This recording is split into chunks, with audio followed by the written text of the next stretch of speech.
Ljubili sin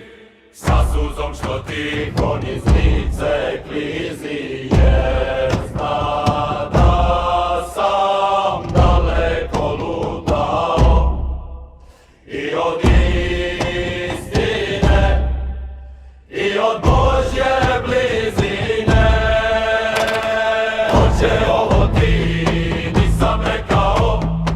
užasno sam te se stideo, sebi sam grehe tako skupljao,